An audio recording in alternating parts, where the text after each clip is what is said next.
Hello friend, नमस्कार। मैं दिनेश शर्मा।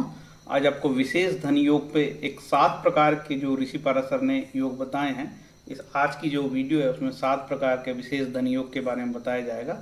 सरल भाषा में और उदाहरण सहित बताया जाएगा, जिससे कि आम जो दर्शक है और श्रोता है उनको आसानी से समझा जा सके। क्योंकि जिनको ज्योतिष का ज्ञान नहीं है वो कन्फ्यूज होते रहते हैं कि चंद्र चंद्र राशि क्या होती है, नवमांश क्या होता है और लग्न क्या होता है, तो वो अपने आप में कंफ्यूज होते हैं। तो आपको ये मैं बता दूं कि आज का जो मैटर है, पूरा वीडियो है पूरा, वो लग्न कुंडली पे ही आधारित है। इसमें चंद्र कुंडली की बात नहीं होगी।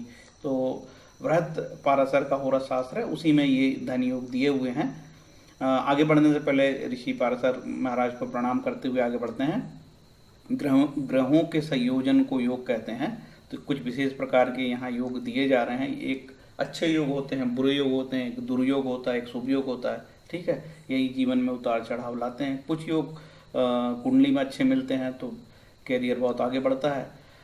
ये जो आपको धन योग बताए जा रहे हैं, धन योग कब फलित होंगे ये जानने का जरूर सबको इच्छा होता है कि भाई ठीक है, हमारी कुंडली में कोई अच्छा योग है या कोई बुरा योग है, अलग अलग मैटर है, लेकिन ये फलित कब होगा। निश्चित रूप से कोई भी योग महादशा, अंतरदशा, प्रत्यंतरदशा, प्रत्यंतर दशा में ही ये फलित होते हैं। तो ये दशाएं आपको इन्हीं ग्रहों की मिलनी भी चाहिए, ये विशेष बात है। ये कई कई बार ऐसा होता है कि कोई ग्रह की दशा हमको नहीं मिल पा रही, जैसे कि हो सकता है कि आपको शनि की दशा आए ही ना, तो आपको अंतरदशा, कोई भी ग्रह और दूसरे ग्रहों की अंतरदशा और प्रत्यंतर दशा में भी आपको इस प्रकार के योगों का फलित हो सकता है।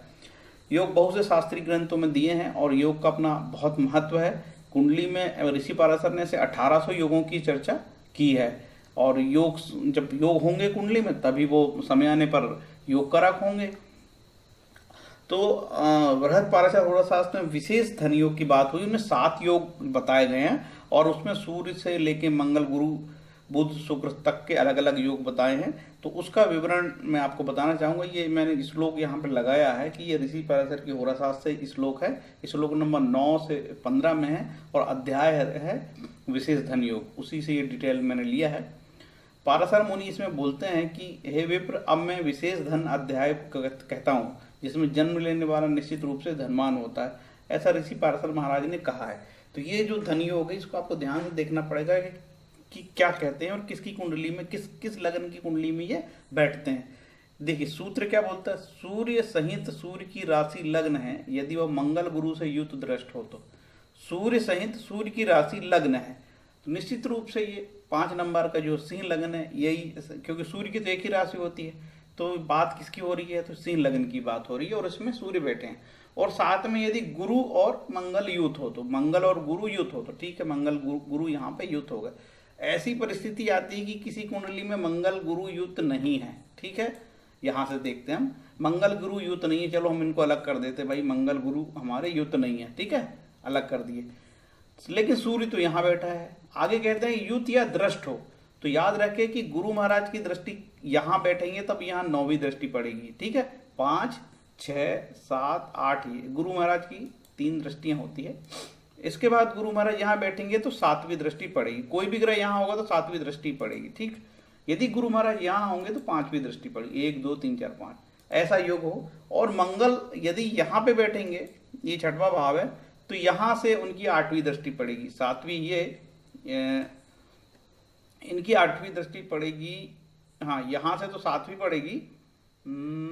ठीक है, 1, 2, 3, 4, 5, 6, 7, 8 यहाँ बैठेंगे तो 8वीं दृष्टि पड़ेगी। ठीक है, और यहाँ से 7वीं दृष्टि पड़ेगी, यहाँ मंगल ये, यहाँ से 7वीं दृष्टि, और मंगल यहाँ बैठेंगे तो 4थी दृष्टि पड़ेगी।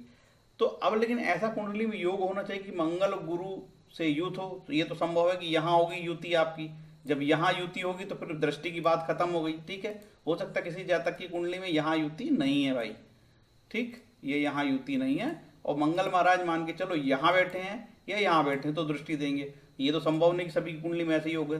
किसी की कुंडली में यहाँ गुरु महाराज बैठेंगे तो यहाँ से 9वीं दृष्टि, यहाँ से 7वीं दृष्टि और यहाँ से 5वीं दृष्टि। अब मंगल किसी की कुंडली में यहाँ बैठ सकते हैं तो यहाँ से 4थी दृष्टि, यहाँ से 7वीं दृष्टि और यहाँ से 8वीं दृष्टि। इस प्रकार की युति होगी और सिंह लग्न होगी तो जातक को धन योग की बात कही है, विशेष धन योग की बात हुई है। ये आपको मैं उदाहरण से समझा रहा हूँ। इसमें दूसरा सूत्र है, दूसरा श्लोक है, चंद्र सहित चंद्र की राशि लग्न है यदि वह बुध या गुरु से युत या युत दृष्ट हो, युत हो या तो दृष्ट हो। अब इसमें सिर्फ कर्क, ये फॉर्मूला केवल कर्क जिसकी लग्न है, जिसका नंबर 4 है यहाँ पे, ठीक है, कर्क लग्न के लिए अप्लाई होगा। तो ये स्थिति आ गई, गुरु और बुध युत हो गए, चलो ठीक है, ये गुरु बुध योग हो गए तो योग फलित हो गया। किसी जातक की कुंडली में ये योग नहीं है, ठीक है, गुरु और उसके साथ युत नहीं है। तो चंद्रमा महाराज तो यहाँ बैठे ही, उन्होंने बोला कि चंद्र होना चाहिए लग्न में, ठीक है, लग्न में चंद्र होना चाहिए तभी बात होगी। अब यहाँ से गुरु महाराज यहाँ होंगे तो 9वीं दृष्टि, यहाँ होंगे तो 7वीं दृष्टि, और यहाँ होंगे तो 5वीं दृष्टि, और बुध की तो केवल एक दृष्टि हो गई, ठीक है। हो सकता है किसी कुंडली में ये यहाँ पे बुध हो ही ना, तो निश्चित रूप से योग पूरा तो नहीं हुआ, लेकिन आधा तो योग बना ना, आधा ही योग बन जाएगा, ये भी फलित होगा। इसका मतलब चंद्र में गुरु की दृष्टि और बुध में चंद्र की दृष्टि 7वें और लग्न स्थान से शुभ मानी जाती है। तो इस प्रकार का योग किसी जातक में कुंडली में हो।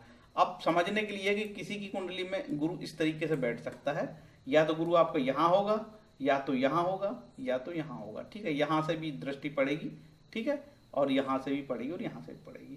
तो ये मैंने आपको समझाने के लिए बताया है कि यहाँ से 1 2 3 4 ये 5वीं दृष्टि, यहाँ 7वीं दृष्टि, और यहाँ से 9वीं दृष्टि, 5 6 7 8। इस प्रकार से यदि कोई योग होगा तो वो योग, विशेष धन योग कहलाएगा। आगे चलते हैं। अब तीसरा जो श्लोक उसमें ये कहा कि मंगल सहित मंगल की राशि लग्न या लग्न है यदि वह बुध शुक्र शनि से युत दृष्ट हो तो। अब मंगल की तो 2 राशि हो सकती है ना, तो मंगल की यहाँ वृषभ मेष लग्न वाले के लिए और वृश्चिक लग्न वालों के लिए ये फार्मूला अप्लाई होता है। तो तीनों यदि शुक्र के साथ शनि मंगल और बुध हो तो ऐसी स्थिति बनती है। अब ऐसी स्थिति तो सभी की कुंडली में संभव नहीं, अपवाद ही हो सकता है, तो ऐसे मामले नहीं हुए तो हमने चलो इसको हटा दिया यहाँ से, ठीक भाई, युत नहीं है। अब दृष्टि की बात करते हैं, तो यदि आपका शनि यहाँ होगा तो यहाँ से 10वीं दृष्टि आएगी, ठीक है, ये 7 8 9 10वीं दृष्टि यहाँ से पड़ेगी, 7वीं दृष्टि यहाँ से पड़ेगी, और शनि यहाँ होगा तो ये 3री दृष्टि पड़ेगी। तो ये तो शुक्र हो गया, और बुध केवल यहाँ होने से ही, बुध और शुक्र को एक ही दृष्टि मिली है, ठीक है, बुध को दृष्टि मिली 7वीं और शुक्र को दृष्टि मिली है 7वीं। तो ऐसे संयोग किसी जातक की कुंडली में हो तो बुध शुक्र तो यहाँ होना ही चाहिए, तो शनि आपका कहीं पे भी यहाँ पे हो सकता है, ठीक है, या तो यहाँ हो सकता है, यहाँ हो सकता है, या तो यहाँ हो सकता है।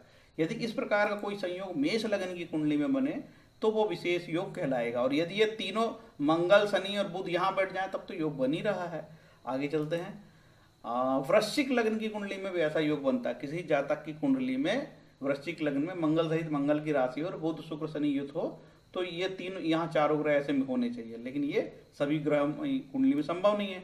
चलो यहाँ हो गया तो ये योग बन ही गया, लेकिन किसी जातक की कुंडली में यहाँ योग नहीं है, मान के चलो, ठीक, यहाँ योग नहीं है।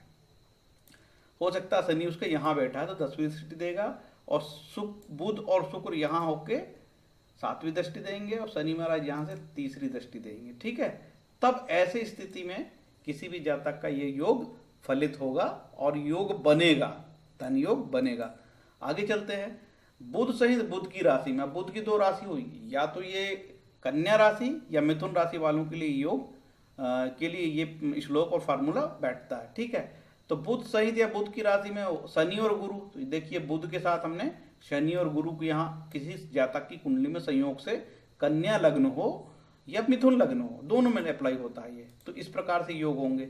अब ये तो संभव नहीं कि सबके यहाँ कुंडली में ऐसा हो जाए, तो किसी जातक की कुंडली में ये होगा कि बुध तो यहाँ रहेगा, ये शर्त है कि बुध यहाँ होनी चाहिए, बुध यहाँ उच्च का भी हो जाता है। शनि यहाँ बैठा होगा तो 10वीं दृष्टि, शनि यहाँ बैठा होगा तो 7वीं दृष्टि, और शनि यहाँ होगा तो 3री दृष्टि। गुरु महाराज यहाँ से 9वीं दृष्टि डालेंगे, और यहाँ से 7वीं दृष्टि डालेंगे, यहाँ से 5वीं दृष्टि डालेंगे। तो किसी कुंडली में कहीं पे भी शनि बैठ सकता है, ठीक है, चाहे तो यहाँ बैठ जाए, यहाँ शनि होगा, या तो यहाँ होगा, फलित हो जाएगा, यहाँ शनि होगा, यहाँ शनि होगा तो फलित हो जाएगा, और यहाँ गुरु होगा और यहाँ शनि होगा तो भी फलित हो जाएगा, ठीक है। यदि यहाँ गुरु होगा और यहाँ शनि होगा तो भी फलित हो जाएगा। इस प्रकार से योग उसके बन जाएंगे। तो ये हुआ चौथा श्लोक का। इसके बाद अगला श्लोक में देखते हैं कि मिथुन लग्न में भी यही फार्मूला है, ठीक है, सिंह कन्या लग्न और मिथुन लग्न। मिथुन लग्न में भी यदि गुरु महाराज यहाँ से बैठेंगे तो धन योग बनता है, और यदि यहाँ नहीं बैठे संयोग तो यहाँ से हटा दिए, तब फिर वो दृष्टि वाली बात देखनी पड़ेगी। किसी जातक की कुंडली में गुरु महाराज यहाँ बैठ के 9वीं दृष्टि डालेंगे और यहाँ से 7वीं दृष्टि डालेंगे, यहाँ से 5वीं दृष्टि डालेंगे और जो है शनि गुरु बोल रहे ना, तो और शनि महाराज यहाँ से 7वीं दृष्टि, यहाँ से पड़ेगी इसकी 10वीं दृष्टि और यहाँ से तीसरी दृष्टि। तो इस प्रकार से भी ये फलित होगा। ठीक है, आगे चलते हैं। अब गुरु महाराज से बनने वाले योग के बारे में था। गुरु सहित गुरु की राशि में, भाई गुरु की 2 राशि है, या तो इसकी मीन राशि और धनु राशि, मतलब मीन और धनु राशि के लिए ये श्लोक को, ये इस प्रकार का जो योग है वो फलित क्रियान्वित होगा उनकी कुंडली में, है ना, लागू होगा। तो गुरु महाराज के साथ यदि बुध और मंगल बैठे होंगे तो योग यहाँ बन गया। यदि किसी जातक की कुंडली में यहाँ ऐसा योग नहीं बना है तो आप क्या करोगे कि आपका बुध हो सकता है यहाँ बैठा हो, ठीक है, बुध और मंगल, तो बुध और मंगल आपके यहाँ बैठे हों और गुरु वाली बात है तो यहाँ से दृष्टि पड़ी, ठीक, 7वीं दृष्टि, और यहाँ पे मंगल हो तो यहाँ पे 8वीं दृष्टि और यहाँ से 4थी दृष्टि, तो भी ऐसा योग फलित होगा। अब तो ये तो संभव नहीं कि आपका मंगल यहाँ पे भी बैठा हो और यहाँ पे भी बैठा हो, तो कहीं पे भी बैठा हो सकता है, जब यहाँ बैठा हो यहाँ से 7वीं दृष्टि पड़ जाएगी। तो ये मैंने आपको उदाहरण के लिए ऐसे बताया कि जिससे कि आप अपनी लग्न में आसानी से देख सको। अब गुरु की और बताया मैंने कि इनकी धनु राशि भी होती है, मीन राशि के बाद धनु राशि। अब इस प्रकार से बुध गुरु मंगल बैठे हो तो विशेष धन योग है। यदि ऐसे योग नहीं है आपकी कुंडली, मान के चलो बुध और मंगल यहाँ नहीं बैठे हैं, तो इस प्रकार के योग बन सकते हैं। यहाँ मंगल बैठ के 8वीं दृष्टि दे सकता है, यहाँ बुध बैठ के, बुध की तो एक ही दृष्टि 7वीं, तो बुध को तो मजबूरी यहाँ रहना ही पड़ेगा, बुध को, है ना, किसी जातक कुंडली में बुध होगा तभी योग बनेगा। और मंगल यहाँ से 7वीं दृष्टि और मंगल यहाँ से 4थी दृष्टि, ठीक है। यदि किसी जातक का यहाँ पे इस तरीके से है योग है तो भी हो जाएगा वो, यहाँ ऐसा भी होगा, चलेगा, बुध की 7वीं दृष्टि और मंगल की 4थी दृष्टि। ये मंगल उनकी यहाँ पे यहाँ होगा तो भी बच जाएगा योग, और मंगल यहाँ होगा तो भी योग बनेगा, ठीक है। तो उम्मीद है आप लोगों को समझ में आसानी से आ रहा होगा, बहुत सरलता से मैं समझा रहा हूँ। इसके बाद अगला जो श्लोक है, शुक्र सहित शुक्र की राशि लग्न है, यदि वह शनि बुध से युत है या दृष्ट हो, तो शनि तुला लग्न की कुंडली में शनि शुक्र और बुध यहाँ तीनों बैठेंगे तब तो योग बन ही गया। यदि किसी की कुंडली में ऐसे योग नहीं बनते तो कैसे योग बन पाएंगे? या तो शनि यहाँ होगा तो 10वीं दृष्टि, शनि यहाँ होगा तो तीसरी दृष्टि, और शनि यहाँ होगा 7वीं दृष्टि।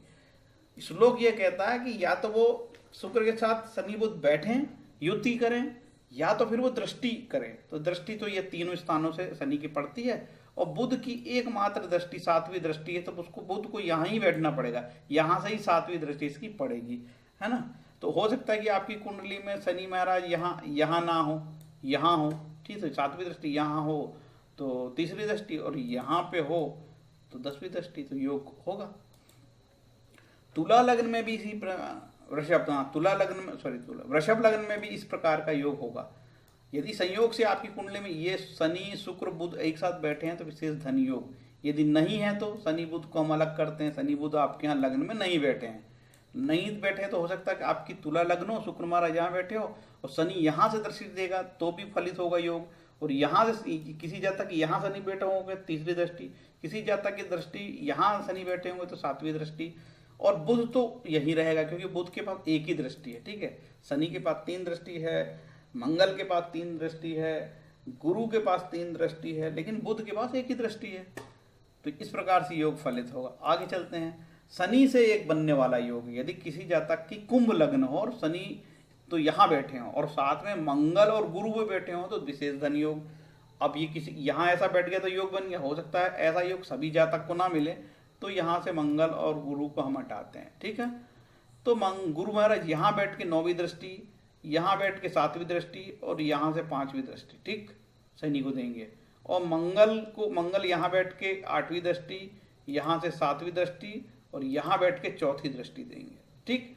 ऐसा योग भी होने से सफलता विशेष धन योग फलित होगा। अब शनि की मकर लग्न, कुंभ का तो बता दिया, मकर होगा किसी की यहाँ 10 नंबर हो राशि, तो 10 मकर लग्न मानव के लिए ऐसा योग बनेगा। मंगल और गुरु की युति हो, यदि ना हो मंगल और गुरु यहाँ ना बैठे हो तो हो सकता है मंगल गुरु आपके नहीं बैठे हैं यहाँ पे, तो दृष्टि से देखते हैं। यहाँ गुरु बैठ के 9वीं दृष्टि, यहाँ गुरु बैठ के 7वीं दृष्टि, यहाँ गुरु बैठ के 5वीं दृष्टि, और मंगल यहाँ बैठ के 8वीं दृष्टि, मंगल यहाँ से लग्न को देंगे 7वीं दृष्टि, मंगल यहाँ से लग्न को देंगे 4थी दृष्टि, ऐसे भी योग फलित होंगे।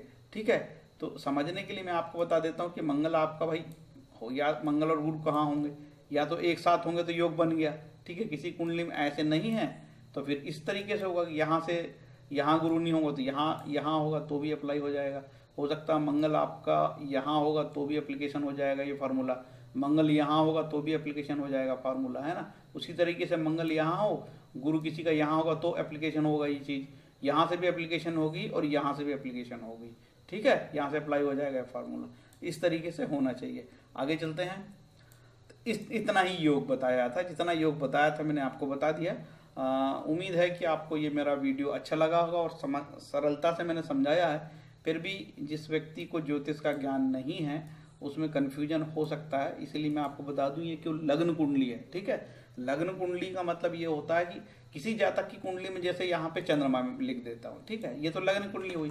चंद्र कुंडली का मतलब ये होता है जैसे कि आपकी लग्न में चंद्रमा यहाँ बैठा है तो यहाँ से चंद्रमा की कुंडली बन जाती है, तो उसको बोलते हैं चंद्र कुंडली। यदि लग्न तो ये स्थायी होती है, यही मेन होती है लग्न, और चंद्रमा के लिए चंद्र कुंडली बन जाती है।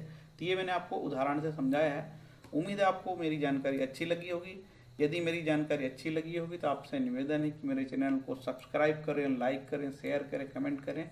और किसी विशेष प्रकार के वीडियो की आपको इच्छा हो तो आप मेरे को ज़रूर बताएं, जिससे कि मैं ये आपको और भी दूसरी चीज़ें बता सकूं। थैंक यू, हरे कृष्णा, धन्यवाद।